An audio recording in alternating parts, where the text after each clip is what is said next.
What's going on, gentlemen? Back again with another video. In this one, I'm going to be talking about meditation and how it dissolves your ego, and also techniques for you to breathe better, to clear out your sinuses so you can actually breathe the way that you need to breathe. So, first of all, let's cover what the ego is. I think most people, when they think of the ego, they think of, oh, he's got a big ego. Oh, she's got a big ego, right? I heard that my whole life growing up, that I had a big ego. People still today think I have a huge ego. Because they associate ego with confidence, right? They put these two together, and that's not what it is. Your ego is actually your sense of self, your sense of who you are is your ego. So people's beginning level of ego gets built on whether they are male or female, right? That happens at a very young age. You realize that you're a boy and those are girls. You realize those are boys and you're a girl, right? That's where the ego, that's like one of the beginning ones. Then beyond that, right and wrong gets put into children. So morality gets put into children. Although there's elements of morality that are universal, everyone understands, everyone knows what's right and wrong. Like kind of internally, they can understand it. There are elements of morality put into children through religions, wherever their culture they grow up in, that builds more ego, right? It builds more identity of the self, of who I am, identity of yourself, right? So later on, the personality continues to develop, the ego continues to develop in a child based on what they're good at, what they're bad at, what people tell them about themselves, right? They'll begin to slowly solidify an ego and a sense of who they are and a sense of self. And a big reason for doing that is it's a sense of security, right? So you can build a sense of security and safety inside of the world in having a sense of self, an ego. And when you're young, when you're a kid growing up and moving out into the world, you become a teenager, you start to experience more people. And I think it's right around those teen years you start to realize the differences, right? It's as you're becoming an adult. For me, it was that way. It was like when I started high school, we were all together. We were all in this together, right? And then by the end of high school, it was like it was me and my friends and you and your friends, right? And we all had this sense of self, right? So you'll notice that if you think back to your high school years, how your class likely splintered from having like big friend groups where everybody hung out with everybody and knew everybody to the parties getting smaller and smaller, the hangouts getting smaller and smaller, and your personal friends getting smaller and smaller. And this is because everybody at the same time is developing an ego, a sense of self. Some guys are realizing they're really good at sports. Some guys are realizing they're really good at school, just math and stuff like that. Some people really want to party and they build their identity around that. Some people really want to, skateboard and they build their identity around that. So everybody's developing this ego. And you go out into the world, and when you get around 27, 28 as a man, I think it's around 25 for females, you start to really solidify your personality because your prefrontal cortex, your decision making, your executive control center over the rest of your brain becomes more solidified and less plastic. So you actually drop in fluid intelligence and you go up in crystallized intelligence, right? And you'll notice this if you're older, like me at 29, when I talk to a 20-year-old, I can tell how spongy their brain is. Just by speaking to them, I can tell I need to be careful because they're really listening to everything I say and they're taking it all in. And you can tell with some kids, like there's a 19-year-old that I work with whose brain is not a sponge. It's super solid. He's already solidified an ego of who he is. And we think in our ego, in our chase of an ego, we think that's going to protect us from the world if we can build an identity and a sense of self. But it actually is the thing that hurts us in the world.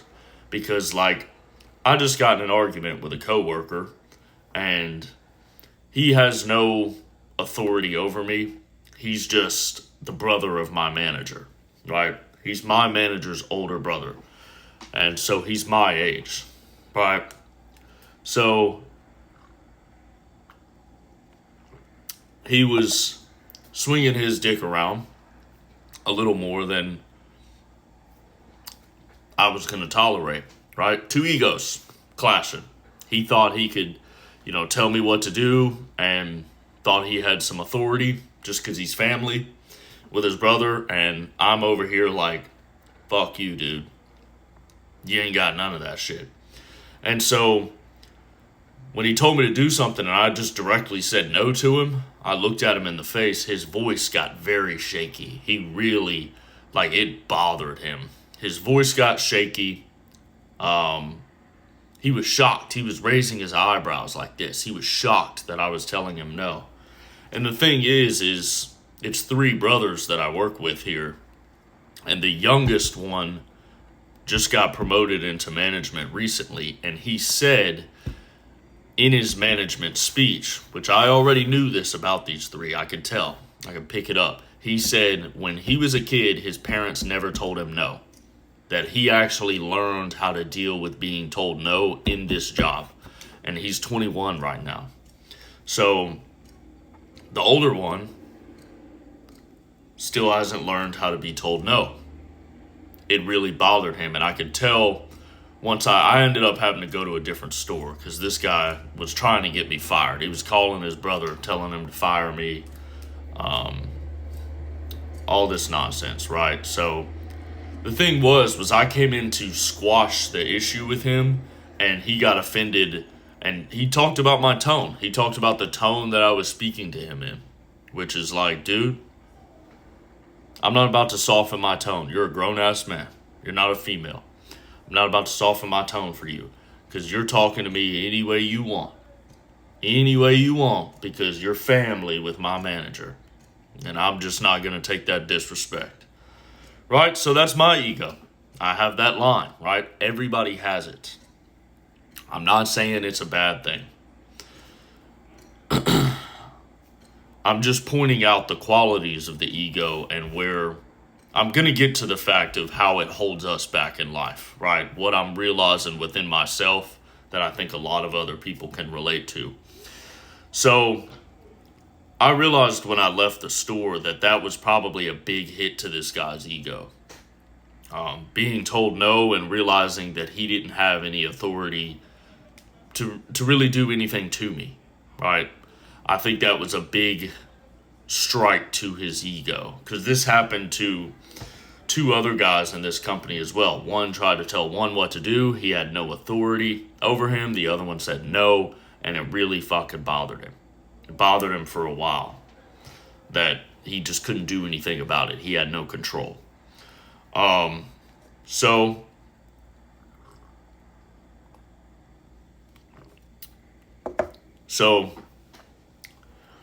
just remember that your ego is your sense of self. Now, when you meditate, one of the first things that happens is you increase your awareness, right? When you actually get down to it, I'd say it'll take 6 months for you to really start to notice daily effects and daily benefits. Until then, until you get to that 6-month point, you might have some good times in the meditation. You might have some bad times. You might notice this and that and this and that. But the real work, the real benefits start to come after 6 months. That's when there's a real change happening to your brain. Okay? So one of the first things is your awareness. You'll become very aware of your thoughts and your emotions while you're meditating, right? And it's just while you're meditating. You start to become extremely aware of those thoughts and emotions. And when you begin to watch your thoughts and emotions, right? This gets into like consciousness talks, but when you begin to just see your thoughts and emotions, you begin to see the patterns that you're always in, right? And so the first thing you want to do is you say, I don't want to think like that. I want to think like this. Still ego talking. Still me, I, right? That's what I did. I would have these thinking patterns, I'd have these emotional patterns, and when I realized what they were, I always wanted to change them to a more positive towards what I envisioned my life to be, which is perfectly fine. That's a really good place to be, right? Much better than the original place I came from and where most people are, where they're completely unaware of their thoughts and emotions. And if you think that you have this awareness and you haven't done any type of like meditation or yoga, some type of spiritual practice, fasting, I don't know, and you haven't done that, it's unlikely that that's true. There's very few people born on earth that have a really strong awareness and they keep it throughout their lives. There's very few people. So you begin to see the thoughts and emotions and you still identify with them, right? When I started meditating, I got real sad about who I was. And you have this identity that's attached to these thoughts and emotions, this ego.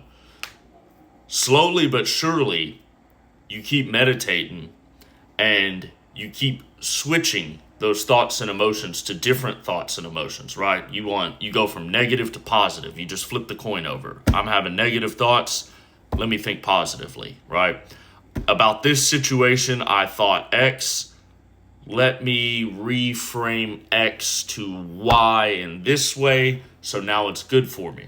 And that's also you can understand things, right? So you'll be sitting and feeling an emotion from something that happened in the past that you don't understand why it happened to you.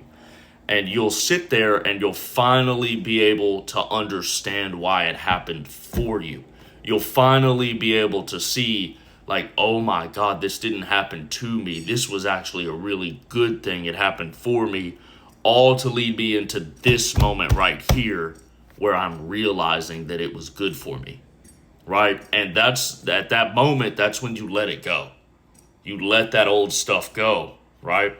So you've just dissolved a part of your ego that you had built around this experience, this life experience that you had. You just dissolved that part of your ego. Now that you've done that, there's space for you to create something moving forward in your life. So this is where the ego gives us all hiccups in life, is we build this sense of self, and when we do, we become so solid and so rigid in it that we don't move and we don't flow with life. And life is always changing. The most adaptable is the one who survives. If you strengthen yourself in an ego that doesn't match the environment around you, it doesn't matter how strong you are in that ego, you're going to die. You have to be able to adapt and mold with life and the changing times, the changing people, places you go, everything. That's how you survive, right? I'm up here in New York. I have to adapt. I don't like how close people walk to me. I don't like how people will look at me and not say good morning. And they like kind of stare at you if you say good morning to them. Sometimes they're like mad about it. I don't like that stuff. But if I don't get over myself, me not liking it, I'm not going to survive in this environment, right? I'm either going to leave, like I'm going to lose my mind and leave, or I'm going to get into a fist fight with someone and get shot. Like there's no telling what could happen if I don't overcome my sense of self, right?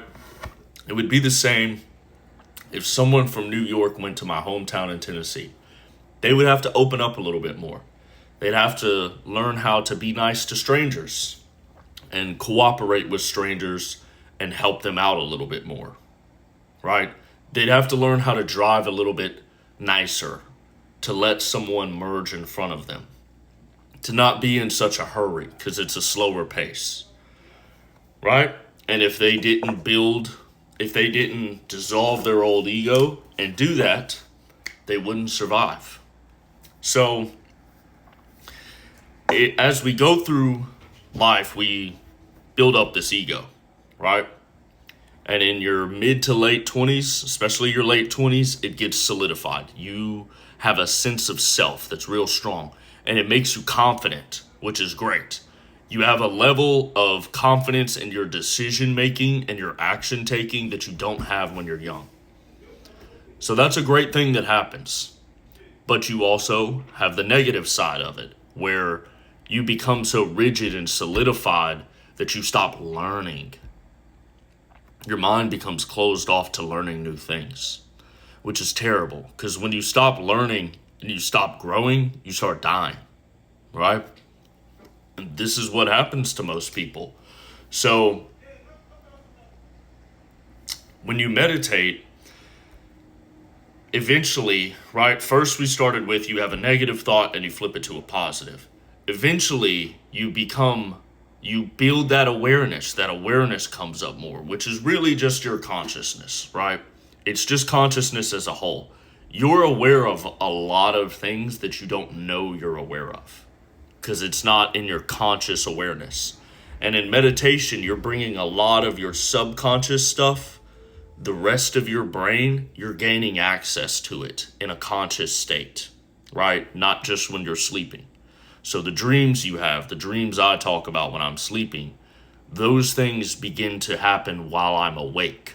I begin to see things in my mind while I'm still conscious. This is still turned on a little bit and watching. So that awareness, you get to a point where you're not attached, where you don't even label the thought or emotion that you have as negative or positive. It's just a thought or emotion. And you don't attach yourself with it either, that I'm having negative thoughts. I need to change because I'm a bad person, right? That's where I started out with meditation. I'm having negative thoughts about this person. I'm having negative thoughts about this situation. And I need to change myself because I am a bad person. It was all me just finally seeing the first layer of my ego. But I still had more layers of ego. And I was 23 when I started. This ego develops very early, right? It starts at like 3 years old when you're realizing that you're a boy. So slowly but surely, like, I'll tell y'all a funny thing that was like an ego shatter for me when I was a kid. It was when Janet Jackson got her boob shown on the Super Bowl halftime, right? I was watching that with my family, and I knew that girls had boobs, but I didn't think girls had nipples. I had never seen a boob, and for some reason I just thought it was just like a lump of skin. And, right? I thought that I knew that girls and boys were different, and I looked at myself and said I had nipples, so clearly they don't have nipples because they have boobs instead of nipples, right? And then I saw Janet Jackson's boob, and there was nipples there. And I remember running out of the living room and running. We had like 2 living rooms, so I ran to the other one. And I remember like kneeling down and like being like this on the couch, just mind blown, just completely shattered. Like, well, girls have nipples. And I just saw a boob. Right? My first ever boob was Janet Jackson. That was done on purpose because there was many other kids like me that was our first boob. But so eventually you get to the point where you stop identifying your thoughts as negative or positive, and you just begin to see them as thoughts. You just begin to see them as emotions. So when you're identifying with them, you're getting caught in the waves of the ocean. You're like, instead of being like just swimming and the waves are going and you're just getting fucked up, you're now in a raft. And you're looking at the old you who is in the water swimming, right? And you're saying, well, he doesn't have to be there. And you pick him up and pull him and put him in the raft. That's you taking your thoughts from negative to positive. Now they're positive. Now you're kind of like, hey, you know what? It's storming and everything, but at least I've got a raft. Because I could be like the old me, and I could just be in the water, like half drowning, right? But you'll eventually get to the point to where now you're in a big ass ship, and these waves don't even touch you. You don't get phased by the waves. You just see the waves. They just hit the ship, right? That's a thought. That's an emotion. It just hits the ship, doesn't move the ship, doesn't affect it, doesn't phase it, right? You're just moving along. It is what it is. You don't identify with these things. You just watch the waves, you watch the thoughts, you watch the emotions, you realize it's a thought, it's an emotion, it's not who I am. I don't have to identify with it. Because the truth of the matter is your ego most of the time creates a lot of negative talking. Your ego is almost like the devil on your shoulder. It's got a negative conversation that is chattering to you. Yeah, your awareness gets to a point to where you see the thoughts and emotions and you don't identify with them. So one of the first moments that I ever realized this within myself was I had broken my arm, right? It was like my hand was up here, it was crooked, I had to get a plate in it, surgery and everything.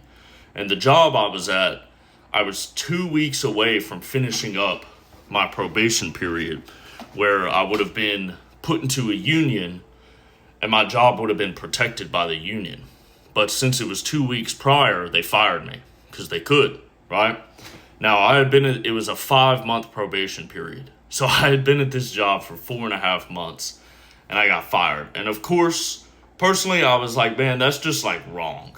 That's just like really wrong to do to somebody, right?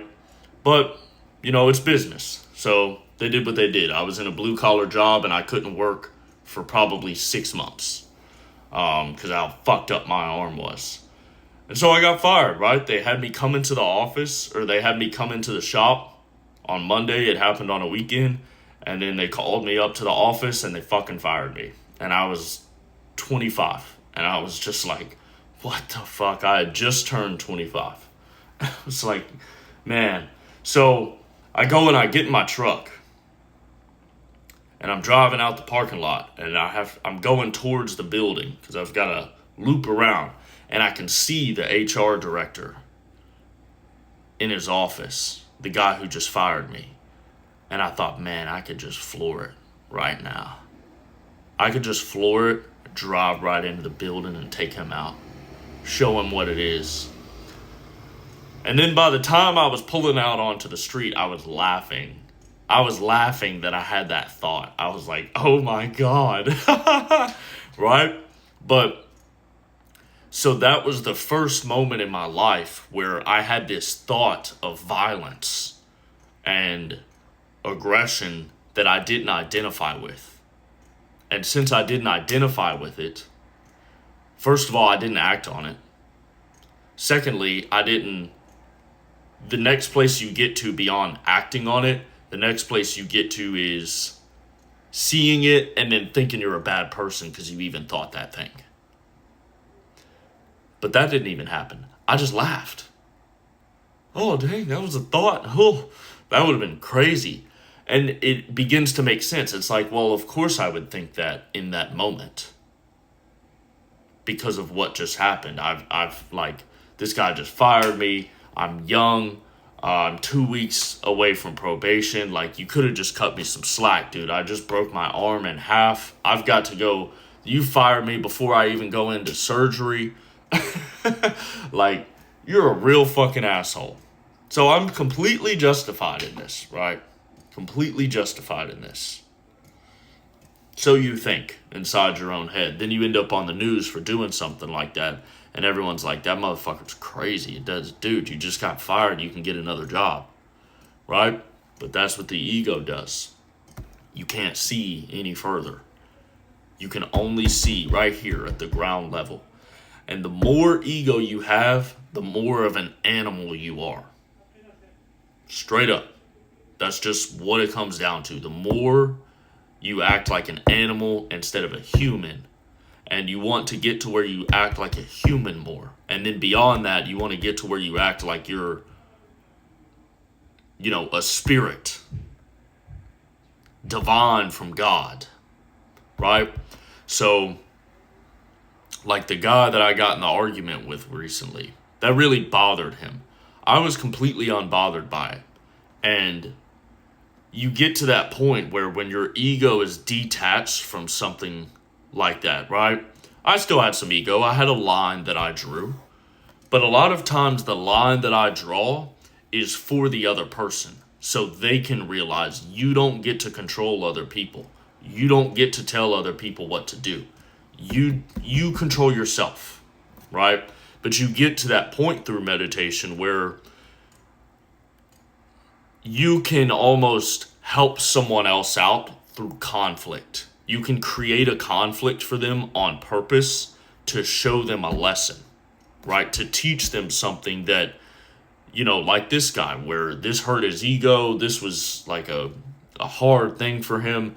I was completely unbothered. I ended up going to a different store and I made $200. I've got $800 on the line from that day from a different store. So almost $1,000. I haven't closed it yet, the $800. But, right, it didn't bother me. I was completely unbothered, didn't care. I had to leave the store. Okay, fine, whatever. It's not really right, but sure, I'll leave. So, yeah, I think that's good for ego. And how meditation will slowly dissolve your ego. That's been my experience of it. So I'm just giving y'all my wisdom as of right now. I'm still learning, right? I'm still a dumbass. I still fall into ego within myself, right? Your sins, the sins that like the Bible and these different religions talk about are very true. These things make you build more of an ego. They make you more of an animal. And eventually you just become like a walking demon on earth. Right? That stuff is true. You can't throw the baby out with the bathwater. So let's talk about breathing and how you can clear your sinuses and improve your breathing, right? So for a lot of my life when I was young, I was always stopped up and I would speak through my nose a lot. So here's like two common things that will cause a mucus buildup. First of all, it's junk food, especially sugar. This stuff inflames you, and that inflammation slows the movement of your lymphatic system, right? And so that mucus gets built up and solidified up in here, right? So that and dairy. If it's not like raw milk, like raw dairy, or maybe like grass-fed and organic from a good place like Whole Foods, if it's not like that, this shit is going to clog you the fuck up. That was like the main thing that had me clogged up. I stopped drinking dairy when I was 18 or 19 because I realized it was making my skin break out. And then I quit. I really liked dark chocolate, like Hershey's dark chocolate or the Girardelli ones, like the little squares. I really enjoyed those. And I had to stop eating them because I realized the chocolate was making me break out and the dairy was making my skin break out, right? And I've got photos of when I was a teenager, bro. I'm lucky that I don't have any scars. My acne was never that bad, but I had a lot of pimples. I was damn near a pizza face. And people loved me anyway. I don't know why. Thank God we were young. People loved me for who I was, right? Thank God. But it was fucked up, and I was embarrassed about it. And I learned, right, through diet and it cleared my skin up. It cleared my fucking skin up. I got off the milk, got off the dairy, stopped eating cheese and bullshit, got off the sugar, my skin cleared up. Praise God, I was young. I probably would have had scars if I didn't get into it so young. But these things are going to cause mucus. They're going to clog you up and stop you up, right? And that's going to affect your breathing. So one thing you need to do for your breathing for something like that, right? You can eat like raw kale. Some people start sneezing when they eat raw kale. When you go outside and you inhale the pollen in the spring and you start sneezing, the truth of the matter is that sneezing is not an allergy. You're not allergic to Mother Nature. You're allergic to what you've been putting into your body. And Mother Nature is healing you by making you sneeze and get a runny nose and get this stuff out of your system, right? It's actually good for you because it's a sign that you've inflamed yourself with foods and maybe smoking, stuff that you put in your body that's not good for you. This is a signal, and this is Mother Nature in the springtime, because in the wintertime we spend more time indoors, which is going to clog us up. We eat food because we're sad, seasonal affective depression, right? We eat shitty food and emotional eating, and it all clogs us up.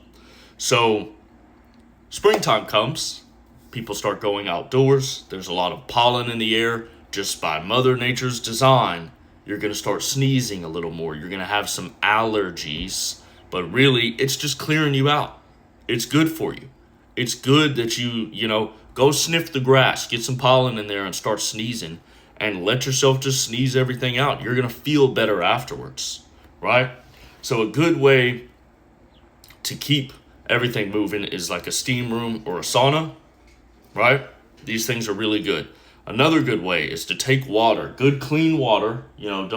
I wouldn't use tap water, but get some good clean water on the tips of your fingers and breathe it in through your nose. Do that and you'll feel that coolness, especially if you're in a dry area, right? I'm up here in New York. It's very dry compared to the South. And I noticed that my sinuses get dry. So you can do that, and you can get to the point where you really, like, you can hear how I'm clogged up. I am clogged up right now. I know that I am. But you do that real hard, and you get that water, like it's almost like you're snorting the water up there as hard as you can. And then this last one, this is going to sound crazy, but you'll remember when you were a kid and you would go swimming in the pool and you get water in your nose, you always had to blow your nose and you would get a ton of snot coming out of there. And it's because the water was getting up in there and mixing in with the mucus. Well, when you're an adult, you don't have time to swim. You don't go swimming as much. So you need to take some water and you need to drink it through your nose. I know it sounds crazy, but that's what you need to do. You need to pour some water and find the nostril that's the most clear, and you need to, right now it's my right nostril. So I would plug the left one, pour some water from a bottle, and just let it go all the way through, right? You'll feel it going through your kind of breathing and mucus cavity, and it's not real comfortable, but it's good for you. And then you do the other one, and you'll be able to blow your nose. It'll just loosen everything up in there, all right? So those are ways to open your breathing and clear your sinuses so you can breathe better, okay? Another thing is some stretching. You want to stretch. If you're like me, like this last week, I set a goal to do 300 push-ups a day. I did it. I'm like perma sore right here on this like tendon or ligament, whatever it is. It's just been sore all 7 days. This week, I'm going to do like 100 sit-ups. I don't really do abs a lot. I need to do abs more, so I'm going to do 100 sit-ups a day. But you want to stretch and open up your chest and your shoulders and strengthen your back, right? So stretch the front, strengthen your back, your spine, and you also want to stretch your hip flexors and your quads to open this shit up, because we live lives that have us like this all the time. Look at old people, right? I look like an old person with a cane right now. This is how they stand. And we need to be like this so our lungs, our intestines, everything inside of us has space for when we breathe.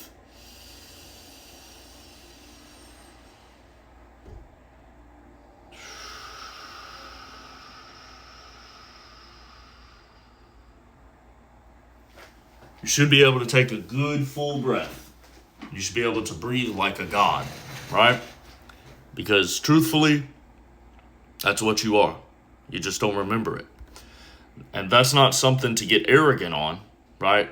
You should be very humble because you are just a little worm right now compared to what God actually is.